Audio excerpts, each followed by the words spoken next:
Nous voudrions d'abord vous remercier d'être venus nombreux. Il n'y a pas de son. Il n'y a pas de son. Il n'y a pas de son. Allez-y. Il n'y a pas de son. Allez-y. Nous voudrions d'abord vous remercier d'être venus nombreux à cette conférence de presse que nous tenons dans des conditions exceptionnelles au Palais de justice de Paris. Nous saluons votre présence ici et nous savons que vous êtes ici parce que nous sommes dans une situation difficile chez nous à Brazzaville. Le peuple a gagné à Brazzaville, mais M. Sassou a volé sa victoire. M. Sassou vient devant l'opinion internationale de parachever son coup d'État électoral après en avoir fait d'autres sur plusieurs années qui malheureusement réussissent tous. Mais ce dernier coup d'État électoral de Sassou ne réussira pas. Ne réussira pas parce que le peuple va se lever pour faire échec à ce coup d'État électoral qu'il vient de vouloir faire exécuter. Le général Mokoko a parlé hier soir. Nous le soutenons sur toute la ligne.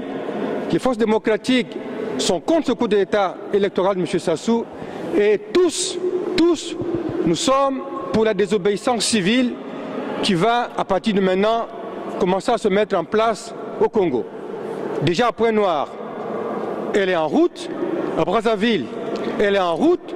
Toutes les régions du pays, toutes les villes du pays doivent se mettre en route pour que la désobéissance civile réussisse totalement.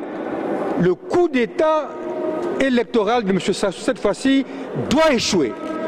Le pouvoir doit revenir au peuple et tous ensemble, nous sommes en train de nous battre pour que Sassou arrête son schéma diabolique de coup d'État qui n'a cessé de perpétrer dans notre pays. Nous saluons les candidats de la majorité républicaine qui se sont battus comme de bons citoyens. Nous saluons les électeurs congolais, les populations congolaises qui ont tous, en dépit de toute la manière dont Sassou a fait sa campagne électorale, ont refusé de le suivre pour que la majorité républicaine, avec les 5 candidats, l'emporte. Nous avions gagné. Maintenant, il faut faire échec au coup d'État électoral de M. Sassou par la désobéissance civile qui doit être fortement respectée par la population congolaise. Merci beaucoup. Aristide.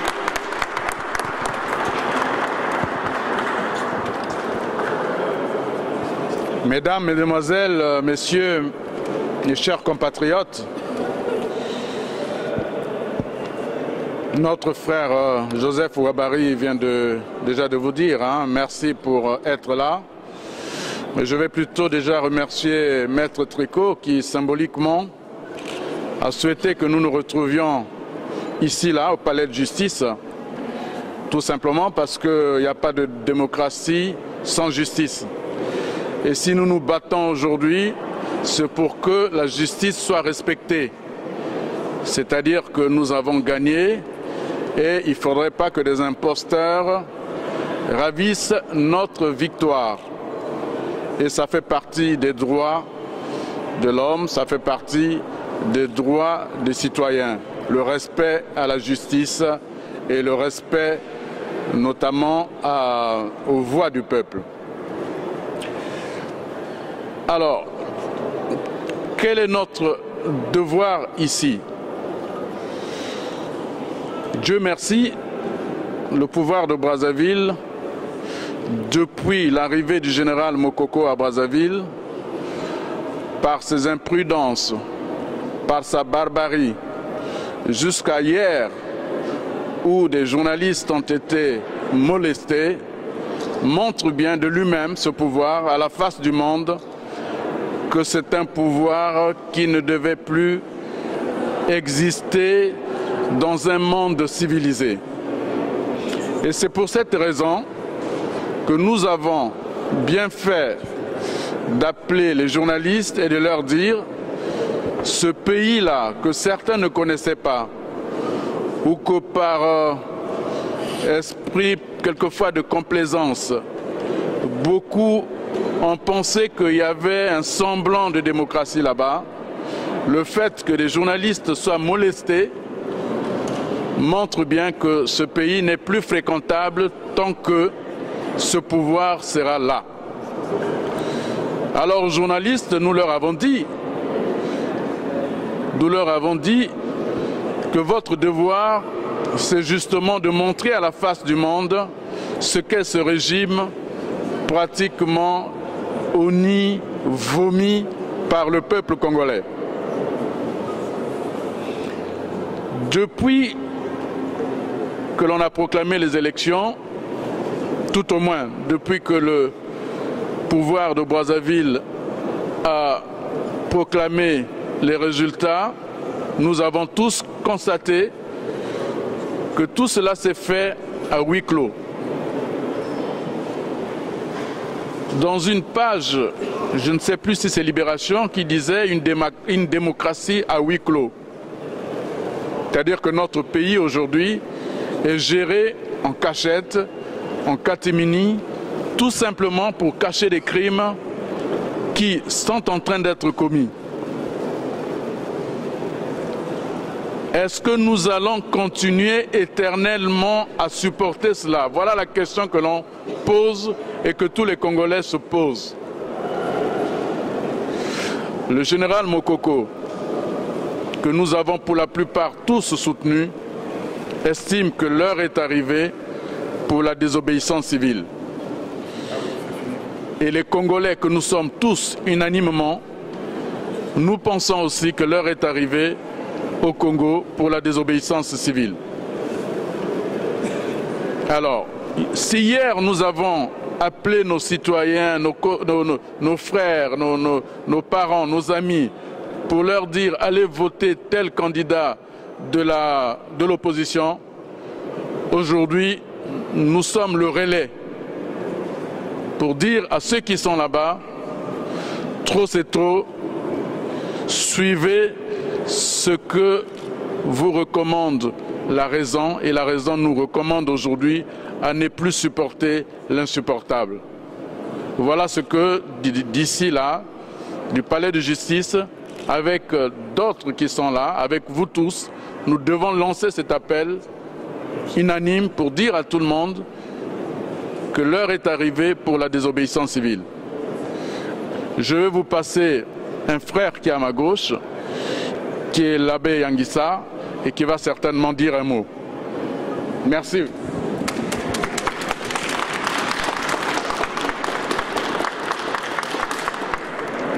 Merci à mes frères qui sont là, à mes compatriotes. Je retrouve ici le ministre Ouabary, je suis content, parce qu'il nous est arrivé de travailler ensemble à Brazzaville alors qu'il était au gouvernement. Je suis responsable d'un parti politique qui s'appelle La Devise. Notre position, quand le processus a été lancé, était de ne pas répondre présent à un scrutin organisé par le président Denis Sassou Nguesso, parce que nous en savions l'issue. C'est ce qui est arrivé aujourd'hui.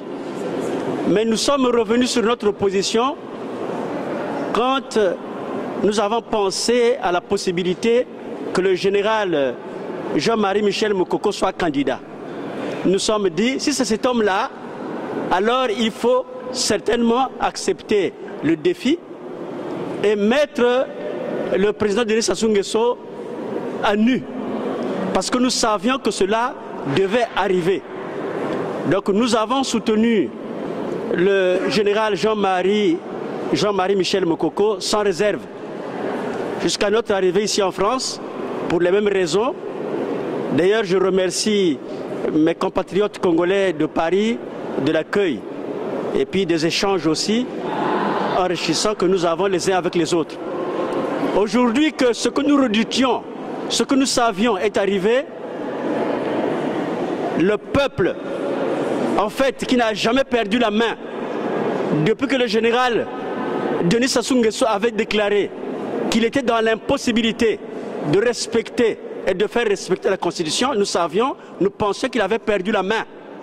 Et c'est au peuple, c'était déjà au peuple de prendre ses responsabilités, de répondre à cette difficulté que le président Denis Sassou Nguesso avait avouée. Donc la main, le peuple ne l'a jamais perdue. Aujourd'hui, c'est le peuple souverain qui doit prendre ses responsabilités. Bien sûr, peut-être à Brazzaville ou ailleurs, certains vont s'étonner qu'un prêtre lance cet appel-là. Mais nous savons aussi que la théologie de la libération est aussi une version de l'évangile. L'heure est à la théologie de la libération du corps et de l'âme, pas seulement de l'âme. Aujourd'hui, ce qui se passe à Brazzaville, même du point de vue spirituel, pousse les Congolais au péché. Si le Congolais aujourd'hui vole, si les femmes se prostituent, c'est à cause de la situation créée par des hommes, par un homme ou par un groupe d'hommes. Donc notre responsabilité, ce n'est plus seulement d'attendre les gens à la chapelle, mais de demander aux gens de prendre les responsabilités. Après tout, Jésus-Christ, il est venu sur la terre, c'est aussi pour nous prendre la main, c'est que pour le salut de l'âme, il nous aurait attendu au ciel. Donc c'est à nous de prendre nos responsabilités. La libération doit passer aussi, certainement, par la possibilité de sacrifice. Donc il ne faut pas que nous, Congolais, nous soyons résignés. Il faut que nous sachions que rien ne se passera si nous ne prenons notre destin en main. Tous les Congolais confondus, où qu'on soit pasteur, prêtre, militaire, nous sommes le peuple. Ce qui se passe au Congo, si nous ne le réservons pas aujourd'hui, nous allons en souffrir des décennies. Et nos descendants vont encore en souffrir. Donc il faut régler le problème une fois pour toutes. Et donc je demande, par d'autres mots, des mots qui sont les miens, à ce que le peuple garde la main.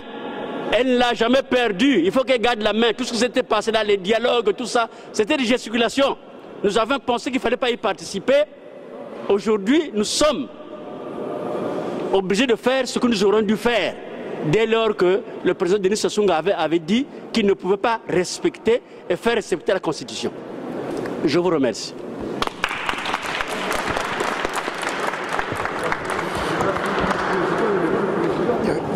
Oui. Chers amis, chers amis de la démocratie au Congo, en tant que l'un des avocats du candidat indépendant Jean-Marie Michel Mokoko, je voudrais revenir sur certains aspects juridiques de cette affaire. Hier, Jean-Marie Michel Mokoko, à Brazzaville, a dénoncé le hold-up électoral de M. Denis Sassou Nguesso. Il l'a fait à juste titre. Les conditions de préparation de l'élection étaient truquées. La fraude a été massive. Les conditions de déroulement du scrutin se sont faites avec un blackout total. C'est-à-dire dimanche, le jour du scrutin, toutes les communications téléphoniques, mobiles et Internet étaient coupées. Et elles le sont encore aujourd'hui. C'est-à-dire qu'on a organisé un blackout comme dans la République de Corée du Nord. Tout ça pour faciliter la fraude. Tout ça pour empêcher que le dépouillement soit pleinement public et empêcher la confrontation des formulaires de comptage des bulletins. En plus, c'est seulement cette nuit, à 0h59, que les résultats dits officiels ont été annoncés. Ils ont été annoncés dans des conditions illégales. La loi électorale précise que c'est le président de la commission électorale nationale dite indépendante qui doit annoncer les résultats. Ça n'a pas été le cas. C'est le ministre de l'Intérieur qui a annoncé les résultats. Ça montre bien le coup de force, et y compris les divisions qui existent au sein de la commission électorale mise en place par le pouvoir. Cette commission électorale non seulement n'est pas indépendante, mais elle est illégale dans son fonctionnement, puisque le président de cette commission dite électorale n'a même pas eu le courage d'annoncer les résultats qu'il s'est truqués, et en plus, il occupe les fonctions de vice-président du Conseil constitutionnel, c'est-à-dire la juridiction qui est chargée, la Cour suprême, qui est chargée d'exercer les recours de contentieux électoral contre les décisions proclamées par la commission électorale. Donc on est vraiment dans un système de dictature à la Corée du Nord, où ce sont les mêmes autres instances qui sont au contrôle elles-mêmes. Donc, Les résultats qui ont été publiés cette nuit sont des résultats non seulement truqués, mais qui ont été prononcés de façon illégale. Ils ne respectent même pas la loi congolaise électorale. En conséquence, nous sommes dans une situation de vide juridique. Actuellement, il n'y a pas de président de la République élu au Congo. La République du Congo-Brazzaville est sans gouvernement. C'est pour ça qu'hier, le candidat indépendant Jean-Marie Michel Mokoko, dont je suis l'un des avocats, a réclamé, que sous le contrôle de la communauté internationale, d'observateurs internationaux, on recompte tous les votes, et 2, que soit immédiatement organisé un mouvement général de désobéissance civile, justement pour imposer ce recomptage des votes, pour imposer qu'il y ait un deuxième tour en présence d'observateurs internationaux et que ce soit les deux véritables vainqueurs du deuxième tour qui puissent se présenter au suffrage des électeurs congolais. Et pour l'instant, tous les résultats recoupés permettent de déterminer que le dictateur Sassou Nguesso est arrivé en 4e position. Donc il ne peut pas se présenter à l'indispensable second tour. Donc l'heure est à la désobéissance civile et actuellement le Congo-Brazzaville n'a plus de président, n'a plus de gouvernement, donc c'est au peuple congolais de prendre ses responsabilités et c'est à la communauté internationale de prendre ses responsabilités pour appuyer la demande de l'opposition démocratique pour un recomptage immédiat de toutes les voix et l'organisation de nouvelles élections présidentielles. Je vais passer la parole à M. Loïc Le Floch-Prigent. Bien, bonjour mes chers amis. Je suis ici pour exprimer ma solidarité envers le peuple congolais qui vient d'assister à une mascarade électorale alors que tout ceci méritait mieux. Mais surtout pour faire un appel à la communauté internationale pour qu'elle se mobilise. C'est-à-dire qu'on ne peut pas rester sans voix à l'égard de ce qui est en train de se passer au Congo. On ne peut pas, en particulier, je suis indigné par le fait que 3 journalistes ayant été molestés, la communauté des reporters ne soit pas mobilisée aussi. Je suis indigné, c'est insupportable. C'est-à-dire que si jamais ça avait été dans n'importe quel pays que des journalistes aient été molestés, qu'on leur a enlevé l'ensemble de leurs biens et leurs passeports, il y aurait des encarts dans la presse. Là, il y a un entrefilet. Donc la communauté internationale a l'air de baisser les bras et pendant ce temps-là, c'est le peuple congolais qui risque de souffrir. Il a souffert de façon épouvantable en 1997. Nous avons tous ça en mémoire, il l'a en mémoire et je ne voudrais pas que ça recommence. Et il suffisait de très peu de choses pour que finalement les uns et les autres, l'Union africaine, l'unité africaine, la communauté européenne, la France et les États-Unis disent à Sassou Nguesso, bon, il est temps de partir, ne fais pas un référendum, il est temps de partir. C'était extrêmement simple, de la même façon qu'il est extrêmement simple pour des journalistes aujourd'hui de dire il y a eu 3 journalistes molestés, ceci est absolument inqualifiable. Et je dis c'est inqualifiable. Merci beaucoup.